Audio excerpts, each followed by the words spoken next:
Today has been an absolutely wild weather day. We actually had about 5 inches of snow. The wind's been blowing like mad, and now it's like 50 degrees. It's freaking crazy. Last night the bus was shaking like mad. You can see all the snow over there. If I come around the corner, you won't be able to hear me, but the wind's blowing like a madman. Some wild weather. Wild weather. We're over here at the bus today, taking care of some stuff, getting some stuff cleaned up. It was hard sleeping on the bus last night. That bitch was rocking. I definitely need to put stabilizer jacks underneath this thing eventually so the wind doesn't rock it as much, because it's actually on a torsion suspension instead of actual bags. But I'm going to go back inside. I just wanted to show you a little bit of the snow. I just got back from what I was working on and wanted to show you a little bit of the snow. I thought there'd be more on the ground because when I left I was actually basically fucking walking in like 3-4 inches of snow and the wind was whipping. It's freaking wild. Not going to keep you too long today. I wanted to talk about a few of the things I've learned since pushing through and working on Grace. When I was working on her, one of the things I wanted to do the entire time was run. I just wanted to get out of there. I didn't want to paint it. I didn't want to be there. I just wanted to do the same thing I've been doing for a very long time, and that's avoiding it. And I know that I'm getting stronger mentally from pushing through it. Other things in my life that were hard, you take the time and you take it. You want to run from it. The anxiety tells you to run. It's like a fight or flight. It tells you just to stop, just get away from it. Don't make the pain happen. But you ever hear the phrase "no pain, no gain"? It's very true, especially with like the emotional stuff. If you can push through it, like when life gets hard, if you stop, it trains you to next time it gets hard like that, you just stop. You just run into a wall and you're like, ugh, I can't do that. And then you start mentally training yourself that you can't do things. Everything is possible. You can do literally anything. Like, it's amazing the things that you can do with willpower. How you can train your mind and how you can train yourself to get over things, get past things, and work through things and become a stronger individual.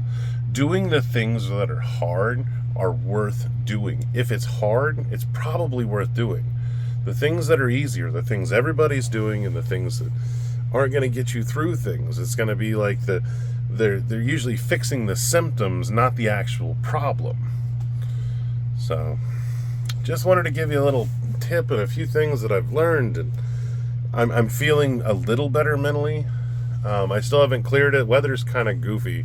Like you saw earlier, we had the snow on the ground, everything else. It's a wild-ass day. Wild-ass day. Right now, it's down below 0, but it's going to be 60-something today and 70 tomorrow.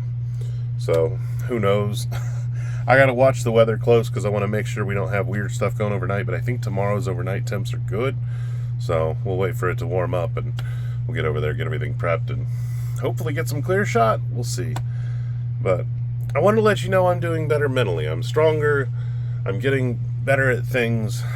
I don't understand a lot of things in life. I don't understand a lot of people's motivations and other things. One of my motivations is to be happy.